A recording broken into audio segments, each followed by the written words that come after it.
వాక్యం అంటే ప్రేమ, దేవుడంటే ప్రేమ, ప్రార్థన అంటే ప్రేమ. ప్రతి కూటానికి వెళ్తాం, ప్రతి సంఘంలో జరుగుతున్న ప్రతి కార్యానికి వెళ్తాం, కానీ విడుదల లేదు. కానీ అస్వస్థత నుంచి మనకు విడుదల లేదు, ఆర్థిక ఇబ్బందుల నుంచి మనకు విడుదల లేదు. ఎందుకు? అజ్ఞానములో జీవిస్తున్నాం. ఈ జ్ఞానం అనేది ఏదైతే దేవుడు మాట్లాడుతున్నాడో ఇది మానసిక జ్ఞానమే కాదు. మానసిక జ్ఞానముతో పాటు ఆత్మీయ జ్ఞానము. 3 రకాలు. నేను చెప్పేది వినండి జాగ్రత్తగా.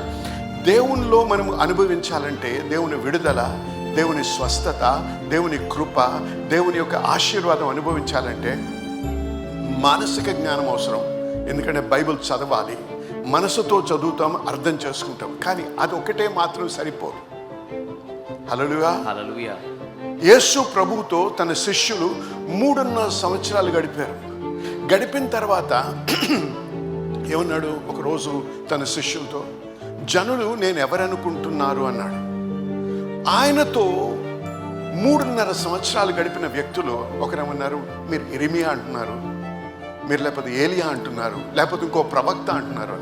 అప్పుడు యేసు ప్రభు పేతురు వైపు తిరిగి, నువ్వేమనుకుంటున్నావు? నీవే క్రీస్తువు అన్నాడు. హల్లెలూయా. నీవు క్రీస్తు అంటే యేసు ప్రభు ఏమన్నాడు? ఇది రక్త మాంసములు నీకు బయలుపరచలేదు, కానీ నా తండ్రి నీకు బయలుపరిచాడు. దీనిని ప్రత్యక్షత జ్ఞానం అంటారు. హల్లెలూయా. Revolution knowledge. అర్థమైన వారు ఆమేన్ చెప్పాలి. ఈ ప్రత్యక్షత జ్ఞానము లేకపోతే బంధించబడిన స్థితిలో ఉంటాం మనం. దేవుని వాక్యం చదువుతా, కానీ వాక్యము మానసికంగా చదువుతాం, మానసికంగా అర్థం చేసుకుంటాం, మానసికంగా దాన్ని బోధిస్తాం. కానీ నిజముగా మనం అనుభవించాలంటే ఆ ప్రత్యక్షత జ్ఞానం అవసరం.